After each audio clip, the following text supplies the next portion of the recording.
భూముల రీసర్వే ఆపేస్తాం, ఇది చంద్రబాబు గారు చేసినటువంటి ప్రకటన. చాలా మంచిది, ఎందుకంటే దానివల్ల వివాదం తలెత్తింది కాబట్టి. అయితే ఇది తాత్కాలిక పరిష్కారం. శాశ్వత పరిష్కారం ఏంటి? ఎందుకు కొన్ని కోట్ల కేసులు కోర్టులో పెండింగ్లో ఉన్నాయి అంటే భూ వివాదాలే.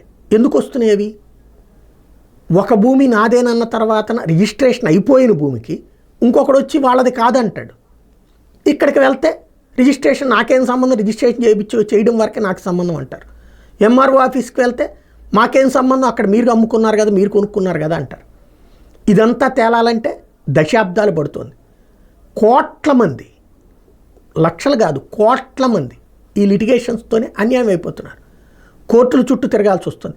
హత్యలు జరిగేది దానికే, గొడవలు జరిగేది దానికే, శత్రుత్వాలు పెరిగేది దానికే. నువ్వు కొనుక్కున్న భూమి నీది కాదు అంటే ఎలా, ఎవరి దగ్గరికి వెళ్ళాలి, పరిష్కారం ఏంటి? అదే కేంద్ర ప్రభుత్వం సూచించినటువంటి భూముల రీసర్వే.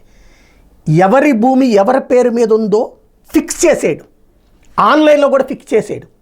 ఆ తర్వాత ఆ భూమిని అమ్మాలి అనుకున్నప్పుడు ఆన్లైన్లోనే మారిపోతుంది. మధ్యలో ఈ దిక్కుమాలిన లిటిగేషన్స్ ఉండవు. ఒకళ్ళ పేరుతోనేమో రిజిస్ట్రేషను, ఇంకొకళ్ళ పేరుతోనేమో జీపీఏ, ఇంకొకళ్ళ పేరుతోనేమో కాంట్రాక్టు.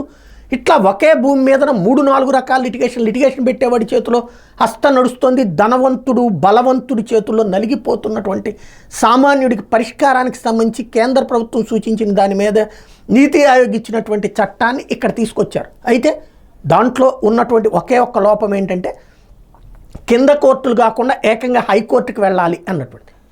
దాంట్లో కావాలంటే కింద కోర్టుకు కూడా వెళ్ళొచ్చని పెట్టండి, కానీ మధ్య మార్గ పరిష్కారం లేకపోతే, భూముల రీసర్వే అన్నటువంటిది జరగకపోయినా, లేదా ఆ ల్యాండ్ టైటిలింగ్ యాక్ట్కి బదులుగా ప్రత్యామ్నాయ చట్టం తీసుకురాకపోయినా ఒక సమస్యని పరిష్కరించాల్సినటువంటిది కాస్త ఒక ఈజీగా అర్థమయ్యే భాషలో చెప్పాలంటే పెనం మీద నుంచి పొయ్యిలో పడ్డట్టు అవుతుంది ప్రజల బ్రతుకులు.